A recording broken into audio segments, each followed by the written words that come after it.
علیکم ورحمۃ اللہ وبرکاتہ نحمده ونصلی علی رسولہ الکریم اما بعد۔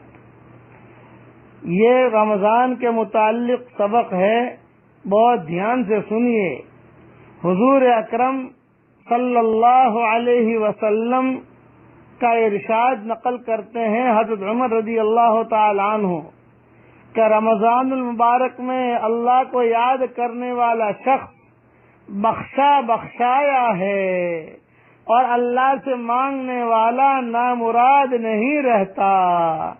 عبداللہ بن مسعود کی ایک روایت سے ترغیب میں نقل کیا ہے کہ رمضان کی ہر رات میں ایک پکارنے والا پکارتا ہے، اے خیر کے تلاش کرنے والے متوجہ ہو اور آگے بڑھ، اور اے برائی کے تلاش کرنے والے بس کر اور آنکھیں کھول۔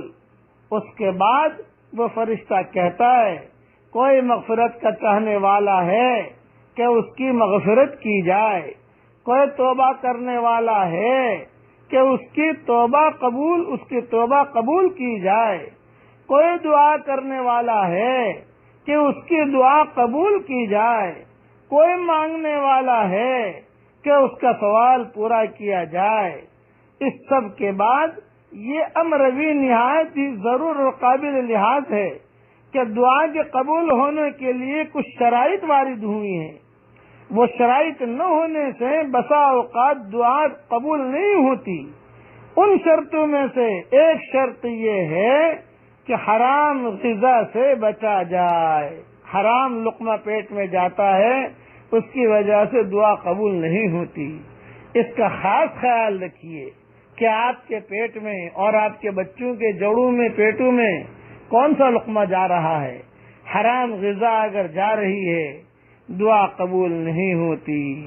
حضور صلی اللہ علیہ وسلم کا ارشاد ہے، بہت سے پریشان حال آسمان کی طرف ہاتھ اٹھا کر دعا مانگتے ہیں اور یا رب یا رب یا رب کرتے ہیں، مگر کھانا حرام، پینا حرام، لباس حرام۔ ایسی حالت میں کہاں دعا قبول ہو سکتی ہے؟ اور رمضان کے مہینے میں مائیں بہنیں خاص طور سے ایک بات کا خیال رکھیں کہ کئی لوگ اس مرض میں مبتلا ہوتے ہیں، رمضان میں غصہ بہت آتا ہے، اس لیے بسا اوقات غصے اور رنج میں اولاد وغیرہ کو بددعا دے دیتے ہیں، نوکر کو بددعا دے دیتے ہیں، اور یہ تیرا ستیہ ناش جائے، ارے تجھے یہ ہو جائے۔ یاد رکھیں اللہ جل شانہ کے عالی دربار میں بعض اوقات ایسے خاص قبولیت کے ہوتے ہیں کہ جو مانگو مل جاتا ہے۔ یہ احمق غصے میں اول تو اولاد کو کوستی رہتی ہیں عورتیں، اور جب وہ مر جاتی ہیں یا کسی مصیبت میں مبتلا ہو جاتی ہیں تو پھر یہ خواتین روتی پھرتی ہیں، اس کا خیال بھی نہیں آتا کہ مصیبت خود ہی اپنی بددعا سے مانگی ہے۔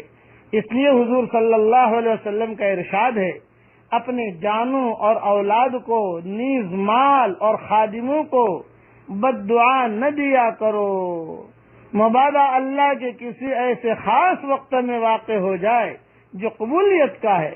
بالخصوص رمضان المبارک کا تمام مہینہ تو بہت ہی خاص وقت ہے، اس میں اہتمام سے بچنے کی کوشش بہت ضروری ہے۔ کوئی بچہ بہت پریشان کرتا ہے، کوئی بچی بہت پریشان کرتی ہے۔ رمضان میں غصہ ویسے بھی آ جاتا ہے آدمی کو، ظہر کی نماز کے بعد ذرا غصہ زیادہ آتا ہے، اس لیے اگر کچھ غصہ آئے کوئی بات کہنی ہے، اتنا کہہ دے، عبد الرحمان اللہ تجھے ہدایت دے دے، اے میمونہ اللہ تجھے ہدایت دے دے، اے عائشہ اللہ تجھے صحیح سمجھ دے دے، اے فلاں اے عبداللہ اللہ تجھے ہدایت دے، یعنی اس کو بجائے بددعا دینے کے دعا یہ جملے کو ہو۔ غصہ آیا، اللہ تجھے ہدایت دے، اللہ تجھے صحیح سمجھ دے، تو وہ بددعا نہیں ہوگی، وہ دعا میں شمار ہو جائے گا۔ اللہ تعالی صحیح دعا مانگنے کی ہم سب کو توفیق عطا فرمائے۔ السلام علیکم ورحمۃ اللہ وبرکاتہ، وآخر دعوانا ان الحمد للہ رب العالمین۔ السلام علیکم ورحمۃ اللہ وبرکاتہ۔ اگر آپ حضرات چینل پر نئے ہیں تو چینل کو سبسکرائب، لائک، شیئر ضرور کریں تاکہ حضرت کے سارے بیانات اور وظائف آپ تک پہنچتے رہیں۔ اللہ تعالی ہم تمام کو حضرت سے فائدہ اٹھانے کی توفیق عطا فرمائے، آمین۔